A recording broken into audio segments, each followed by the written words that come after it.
First, thank you everyone for coming, and thank you to Green College at UBC, especially Graham Wynn, for inviting me here for this great opportunity to share my work with the dynamic audience at Green College. I'm an historian, so I reconstruct stories from the past that speak to our current realities, and I hope point us to a better future. Today I'll tell a story of an extraordinary individual, James Machobane, an author, farmer, innovator, and teacher from Lesotho. Machobane was what today we might call an agroecological or sustainable farmer. That is, the practices that he developed and circulated amongst followers were designed to work with the specific natural systems of a specific place, its soils, plants, animals, topography, and climate. And ecology is social too, and Machobane worked within a political and economic system that was terribly unjust. The British colonial administration in Lesotho land and apartheid in South Africa shaped what Africans could and could not do on their farms and in their gardens. In this context, Machobane's work resisted trends in agricultural systems that prioritize uniformity, scale, and profit, using chemical and mechanical inputs in ways that take land as capital, often damaging natural systems beyond repair. Instead, his work aimed at nutritious food, year-round production for the poorest people, and while maintaining healthy soil, vegetation, and landscapes. How Machobane developed his method, how he promoted it, and the social tensions in it are the subject of this presentation. I argue that to make use of such methods, we must understand the context in which they emerged, the technical aspects of the innovations, and especially the social tensions that it confronted. Now, a basic background on my own research and how I came to Machobane. I'm interested in the intersections of environmental change, agriculture, development, and knowledge systems in Southern Africa and everywhere. My current book project, called Reshaping the Land, Environmental Ideas, Policies, and Practices in Lesotho, explores these topics over a 100-year period, and it's through this that I came into contact with this story of James Machobane. My research draws on several extended trips to South Africa and Lesotho, and my data collection, I know there are scientists here, has included work with archival records, newspapers, and literature, but also rural field work that includes living on and exploring the landscape, learning Sesotho language, oral history interviews, and participation in rural life, especially farming. My initial introduction to the place, I should say, was when I taught English there for 2 years, about 12 years ago. Okay. Just a couple of notes about terminology or orthography. Lesotho is the land of Lesotho, independent nation after 1966, whereas Lesotho land refers to the British protectorate from 1868 until independence in 1966. For the purposes of clarity, I'll use both of them more or less interchangeably when we're talking about time periods. Mosotho is a singular person, Lesotho, people, plural, and Sesotho is the language and culture of the Lesotho. So like any story, the setting is important. Lesotho and its roughly 2 million people are completely enclosed within South Africa. It's a mountainous place with a land area the size of the U.S. state of Maryland, more or less, about 30,000 square kilometers. Of that, 11% is generally suitable for agriculture. Much of the rest is used for settlement, for grazing livestock, and since 1996, for holding water reservoirs for South Africa. It's a grassland with few indigenous tree species and numerous introduced species. Now, unlike tropical Africa, temperate Lesotho experiences 4 seasons. Spring emerges in September, with rains increasing throughout the summer and in the fall, the rains cease. The winters are cold and dry, yet with occasional snow. Now, although Whistler is not, Lesotho actually boasts its very own ski area called Aquaski. Now, how Lesotho became an independent nation is a very long story, but here it is in brief for reference for our context. It emerged as a kingdom during the turbulent early 1800s. Under the leadership of King Machobane, numerous groups found new collective identity as Lesotho. Machobane understood the context in which he lived, European settlement, underpinned by evolving white supremacist doctrines, posed a constant threat to African territorial sovereignty in 19th century Southern Africa. Ultimately, he cut a deal with the British to become a protectorate of the empire.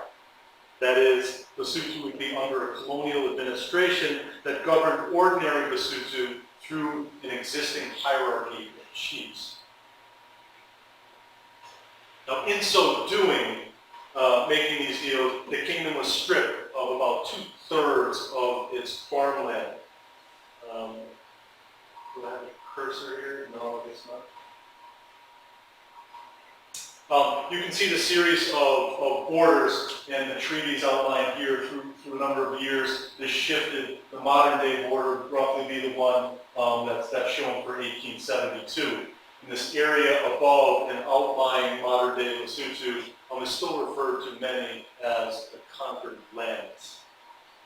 But unlike most of South Africa, within these boundaries, white settlement was prohibited, save a few missionaries, traders, and colonial officials. Lesotho lived mostly in small villages, farming indigenous sorghum, beans, and melons, along with maize, which had been introduced sometime before the early 1800s. Now, above all, Lesotho maintained cattle, sheep, and goats within a land use system that prioritized livestock more than agriculture. Now, in short, within this land tenure system, chiefs allocated usufruct rights to fields for men for each wife they had, if indeed they had more than one. During the traditional cropping season, from spring to autumn, men had exclusive rights to their fields, with women performing much of the labor. Now, after harvest, the fields were then opened for common grazing until planting again the next spring. Now, the areas outside of the fields, including the mountain peaks and slopes, were open for common grazing. But to some extent, this was also true in the spaces within villages. Of course, these systems were regulated by a variety of mechanisms, and the specific details of them changed over time as a result of shifts in politics, economy, culture, ecology, and so forth. Now, in the mid-1800s, missionaries introduced wheat, various vegetables and fruit trees, new breeds of livestock, and the ox-drawn plow. It's important to note, too, that the Lesotho have been integrated into a regional and even global economy since the 1800s, albeit in ways that have impoverished far more than it has enriched. To say that Lesotho was purely an agrarian society, even by the late 1800s, is inaccurate. But from the mid-1800s, farmers produced and marketed grain to South African urban centers. They produced wool for international markets. And after diamond and gold findings in South Africa, thousands of men, and some women too, migrated in and out of the larger neighborhood, working for wages in the mines and cities while maintaining homesteads in rural Lesotho. So you see Lesotho there, kind of the eastern portion, and just to the north is the Johannesburg area, the main kind of magnet for migrant labor, but also east to the city of Durban, as far south as Cape Town, and certainly around Kimberley. Now, for most Lesotho, agriculture involved a combination of farming and non-farming activities by the early 1800s or early 1900s.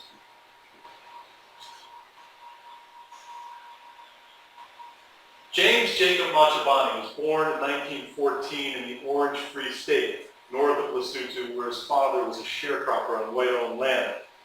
Here he first learned about farming and the racial injustices of the region. The family moved to Lesotho in 1924, settling in the Laribe district. It was there that James grew up herding his father's livestock, assisting with plowing in the spring and harvesting in the autumn.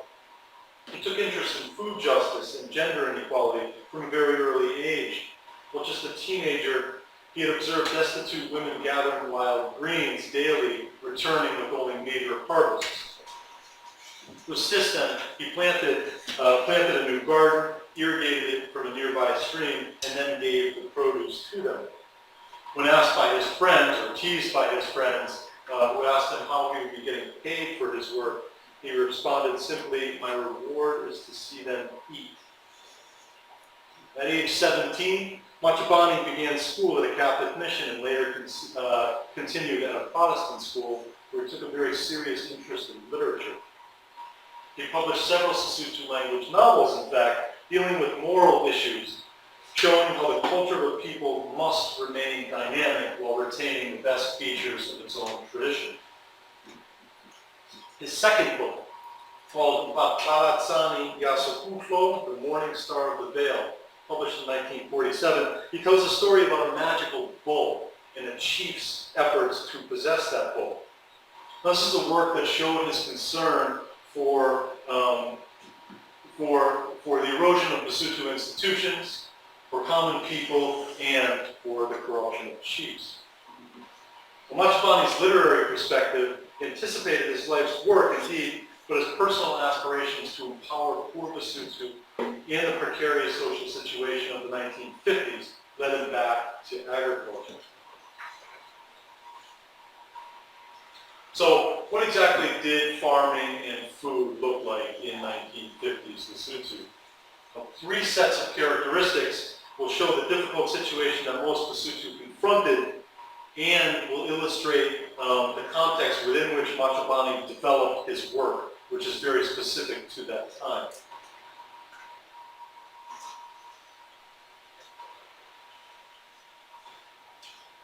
Now, colonial policy had shaped changes in agriculture since the 1890s, but by the 1950s, new features of agricultural and social inequality had become clearer. The colonial government formed its agricultural department in 1912, and in the 1920s, the department launched a demonstration program in which trained Lesotho men traveled around to rural villages, showing techniques, implements, and seeds to farmers. Now, in this program's early decades, demonstrators lectured to large groups of men only to promote commercial and subsistence knowledge, from plowing techniques and vegetable gardens to manuring and pest management. And following World War II and the upturn in colonial technical interventions in Africa, the department turned more toward projects to promote mechanization and to promote an elite class of male farmers to lead Lesotho land to more export production. The department also promoted commercial livestock. Beef cattle were important, but the government put even greater emphasis on wool and sheep. Now, this shift in policy de-emphasized animals for milk and meat. Now, some Lesotho, usually those that already had substantial endowments like good land, livestock, and equipment, benefited from these programs. Most Lesotho in the 1950s did not. Now, perhaps most importantly, in the social realm,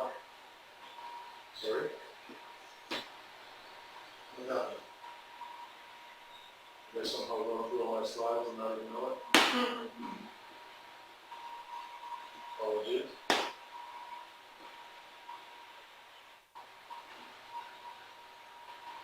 Perhaps most importantly in the social realm, absenteeism had been a key feature of agriculture since the 1800s, but by the 1950s, it created acute labor shortages on farms. In 1956, some 42% of men and 11% of women worked in South Africa for at least part of or the entire year. Fewer people had access to land or animals than in times past. By 1960, 25% of families had no land, while 31% of families had no livestock. The problems of land and economy undergirded a situation of injustice where women, and to some extent children too, bore the brunt of hardship. As de facto household heads for most of the year, women tended fields, gardens, and small livestock while obtaining and preparing food. Increasingly in the 1950s, Lesotho used migrant remittances, meager though these remittances may have been, to purchase the bulk of their calories as refined maize meal. Now, a sharp rise in the deficiency disease pellagra in these years showed how people consumed less of their calories as meat, milk, and vegetables than in times past, and more as refined maize meal. But lastly, Machobane confronted a very daunting environmental context. Soil erosion had become a global concern by the 1930s, and in Lesotho the problem was particularly acute. In response, thousands of Lesotho built a vast network of contour furrows and ridges under colonial direction, but still by the 1950s, the problem had accelerated, at least in some areas. Drought incidents and vegetation change were also important concerns. Lesotho had experienced many drought periods throughout history, including in the 20th century, with especially damaging conditions in 1919, 1933, and in 1955. Vegetation in the grazing lands was also changing, and with it, the quality of livestock declined. Nutritious fodder grasses were displaced by unpalatable plants, a change that stemmed in part from the efforts to grow large flocks of merino sheep for wool, not food. So how did people deal with these circumstances? Well, in the conventional approach, there were those who thought that so-called progressive farming could remedy this crisis situation. In this approach, advocated by many chiefs, politicians, and agricultural officials, a cadre of professional farmers would lead the way by learning contour plowing, by applying phosphate fertilizers and hybrid seeds, and acquiring technology such as tractors to increase production for domestic consumption and export. Agricultural modernization, the logic went, would provide the foundation for further regional economic integration and eventually enable subsequent industrial development. Now, it must be understood, too, that this wasn't simply a colonial development model. By the late 1950s, nationalist political parties had emerged, especially the Lesotho Land National Congress, and were engaging with both colonial modernization programs and with other African nationalist governments programs, such as that of Kwame Nkrumah in newly independent Ghana. Now, in short, Nkrumah sought to modernize Ghana through rapid expansion of energy, agriculture, and industry. Now, it's this path, more or less, that Lesotho's nationalist leaders hoped to pursue as an independent nation-state. Now, in many ways, this Machobane developed an antithesis to this conventional modernist approach. For Machobane, a specific agricultural system, more than political change, was the answer to this situation. He acquired a small plot of land where, for 12 years, he experimented with different combinations of crops, thinking carefully about labor, land scarcity, seasonality, soils, plant biology, and nutrition. Machobane sowed and harvested crops at different times of the year and cultivated them with few or no inputs. But through trial and error, he honed his system, which he summarizes here. I could see what to put and when, so as not to leave any space uncultivated. I lifted the potatoes in January. I planted the maize, beans, and sorghum in January. By March or April, the beans were ready to be harvested. Then I planted wheat where the beans were. At the same time, I had to think of the maize, which would be harvested by wintertime, June or July. The pumpkin and the watermelon would be planted then. The wheat was ready by November or December, and what remained was the potatoes. then the whole thing began again. Machobane's method was carefully tailored to a time and place. A British agricultural inspector in 1955 noted that Machobane's innovative use of donkeys to pull a cultivator to loosen soil between rows for the next planting. Now, his use of the more affordable and less revered donkeys instead of the customary and exclusively male-owned oxen reflected Machobane's concern for women and other people who owned few or no animals. This officer also reported that Machobane was producing more food than most other farmers. He also applauded Machobane's emphasis on constant vegetative cover and minimal tillage for its value in preventing soil erosion. Well, the method was also designed to be used at different scales, whether a small garden using only a spade or a larger plot using animals for draft power. Now, this knowledge circulated rather quickly. Lesotho were learning about Machobane's method through the pages of Sesotho language newspapers and, of course, by word of mouth. Well, for instance, one Lesotho writer in 1957 stressed that Machobane farming enabled year-round harvesting based on a new agricultural calendar, with emphasis on providing food during the traditionally hungry summer months, before when grain was still ripening. Machobane himself viewed himself as both a scientist and a showman, and he worked very hard to promote his own methods. To diversify foods across the seasons, he popularized non-indigenous crops, in addition to local crops, through experiment, observation, and comparison. Potatoes, he believed, generated heat that remained in the soil after harvest, which would support germination of the next sowing of local crops. To demonstrate that he could produce volume 2, Machobane asked the British resident commissioner in 1958 to arrange a potato challenge between the Machobane method on the one hand and conventional methods on the other. Now, at one competition site, Machobane loved competition, and he sought to leverage these kind of empirical results as a way to promote his method. Now, at one competition site, the government plot yielded 36 bags of potatoes, this versus Machobane's 87 bags. Now, with some personal funds and a tremendous motivation to bring this knowledge to ordinary Lesotho, he launched the Machobane Mass Agricultural College in 1958. The college and the method that it promoted became known as Mansa Kala, drive out hunger. Machobane trained 12 teachers, many of them women, as shown in the picture, who in turn trained demonstrators to spread the knowledge through outreach work in the villages. By 1960, 200 men and women had earned this rigorous certification, teacher certification, and demonstrators drew on new farmer trainees from a wait list that supposedly numbered about 15,000.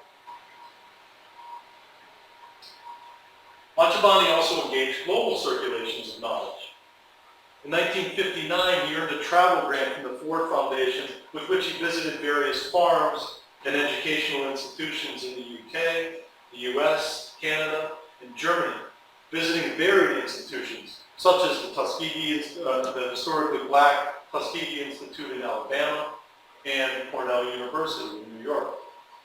Now, he returned to Lesotho more convinced of his intercropping system than ever before. He later said, perhaps surprisingly, that, quote, those countries had big crops and rich farmers, but all were following the same road of chemical fertilizers and tractors.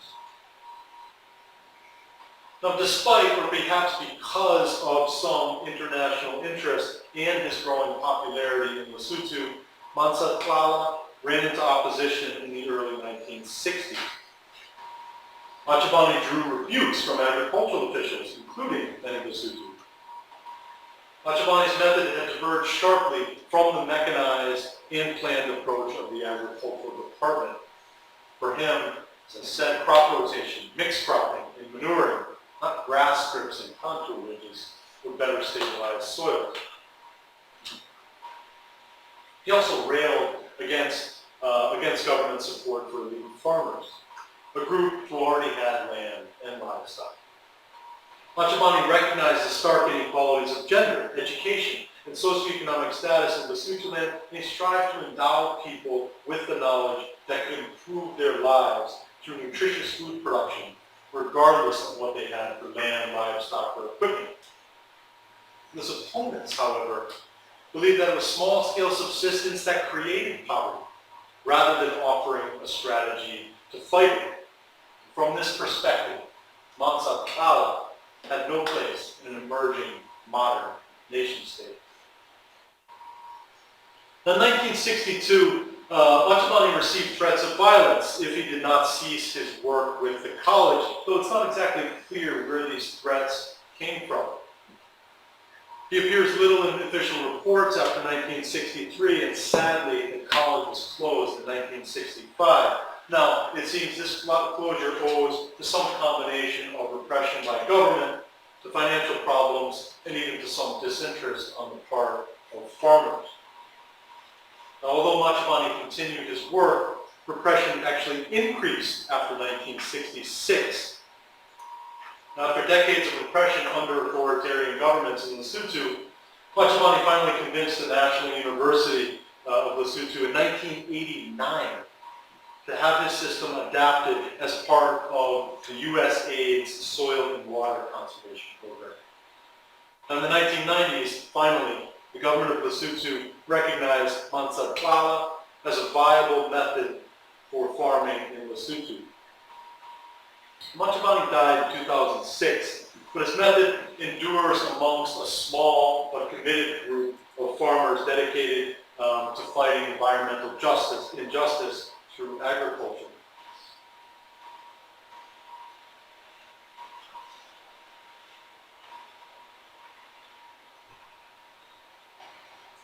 And this story represents the best of African innovation and farming, a prophet of today's agroecological movements.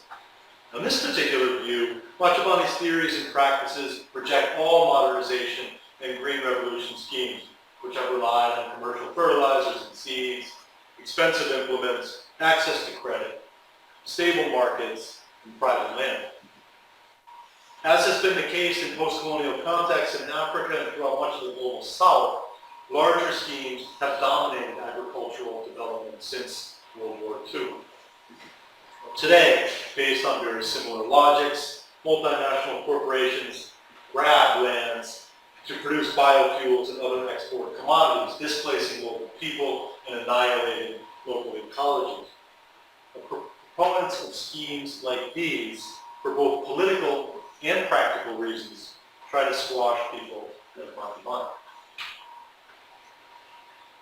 While Machobane's life and work offers an inspirational model for resistance to the above, painting the picture in too broad a stroke, I believe, misses important lessons.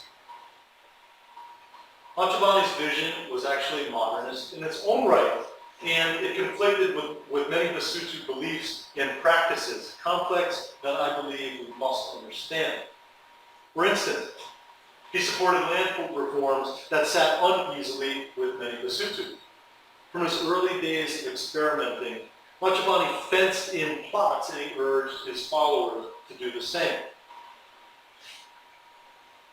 Begun by colonial missionary efforts and taken up by some Lesotho, Machobane also advanced the trend of cultivating plants during all four seasons, which conflicted with the historical preeminence of livestock production. Protecting vegetable gardens and young tree plantations by enclosing certain areas with fences had been part of a broader effort by the agricultural department to reorganize productive spaces with very mixed Lesotho support. Now, this struggle pitted wealthier livestock owners, almost exclusively male, against those who sought to enlarge subsistence gardens and sow or plant non-traditional crops such as winter wheat. Now here, recall the land tenure system, where fields are thrown open to grazing in winter. But it wasn't just larger stock owners that opposed it. Small stock owners and herders too showed disapproval by cutting fences and ignoring people's exclusive claims to property for cultivation. Now, another important conflict, and still an obstacle for Machobane farming, has to do with changing perspectives on work, agriculture, and progress. Now, in Machobane's words, quote, "First develop man, man will develop the land." Machobane insisted on a strict work ethic and commitment to farming that clashed with what many Basotho were thinking and doing at the time. He was skeptical of most education. He believed that too many Basotho had, quote, "education purely and highly academic," unquote.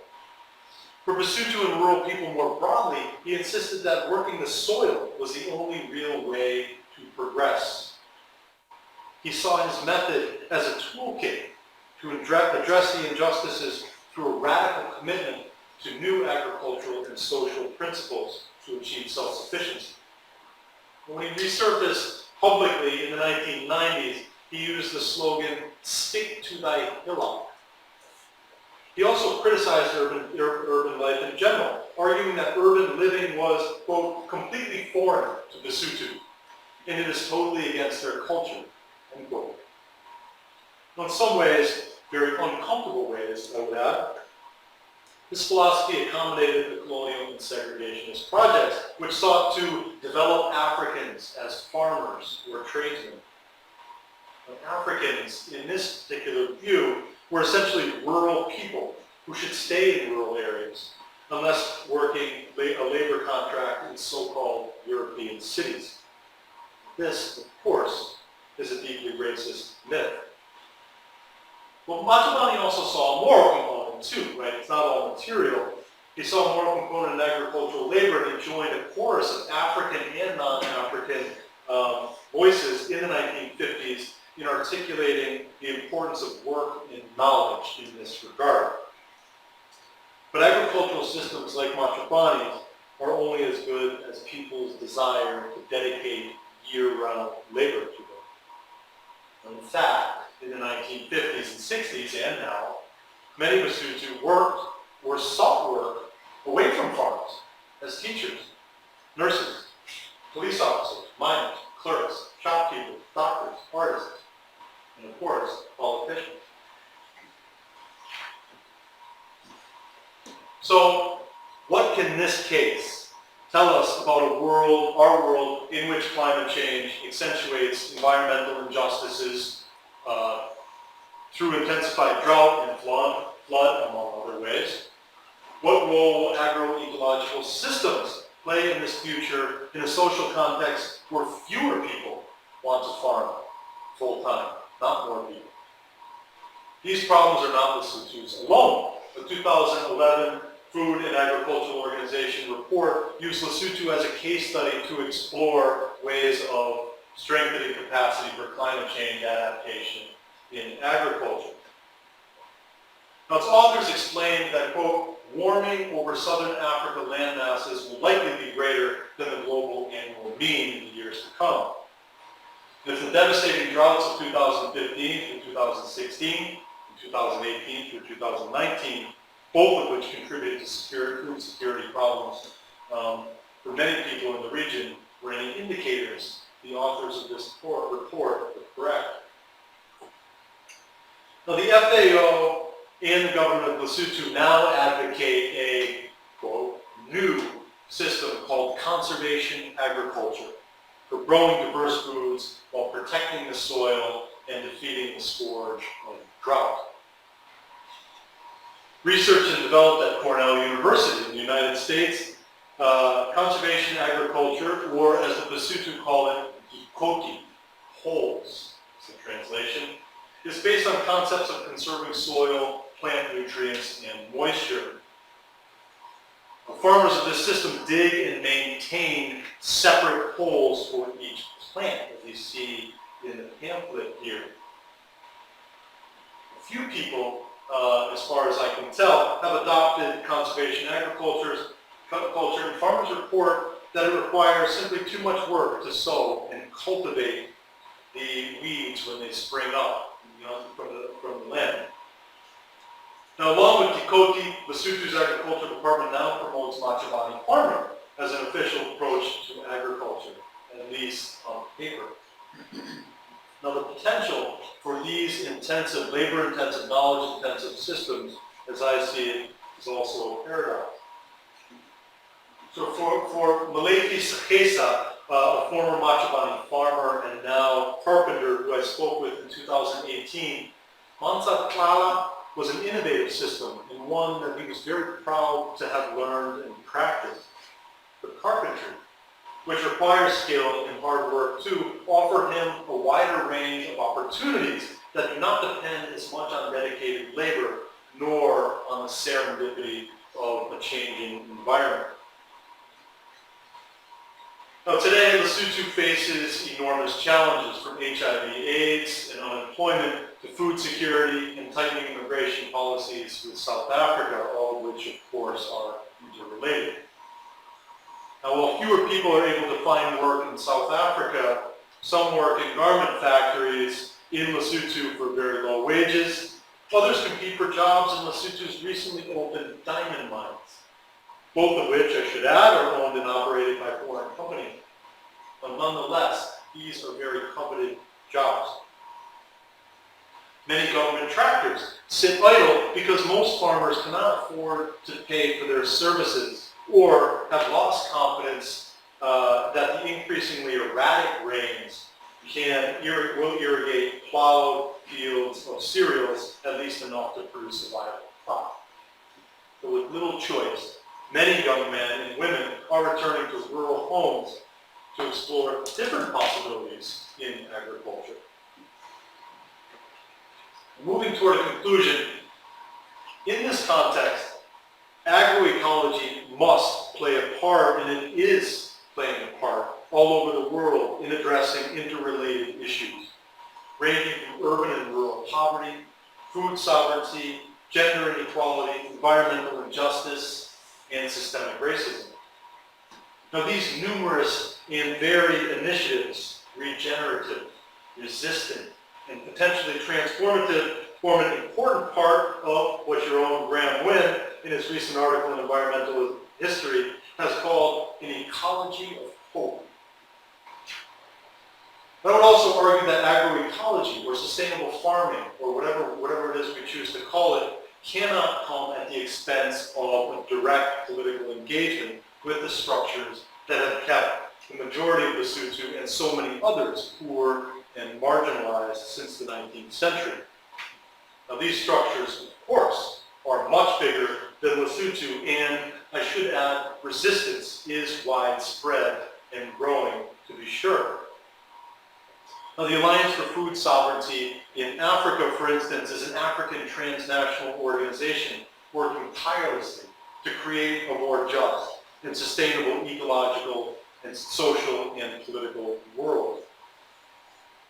Now, as a final note, to bring it closer to home in North America, in a recent book called Freedom Farmers, Agricultural Resistance and the Black Freedom Movement, sociologist Monica White teaches us about urban food justice organizations in her native Detroit and how these groups are anchored in a long history in which African Americans have maintained a close relationship with land, produced and circulated knowledge, new knowledge, in grown food. Now, these activities can and should be about changing the political systems and food systems that marginalize and destroy, perhaps more than they nourish. Now, in this way, I see Machobane's life and work in Lesotho, and the possibilities and the problems that it teaches us about as a way to historicize and to strengthen these endeavors everywhere. Thank you. I look forward to some questions and discussion.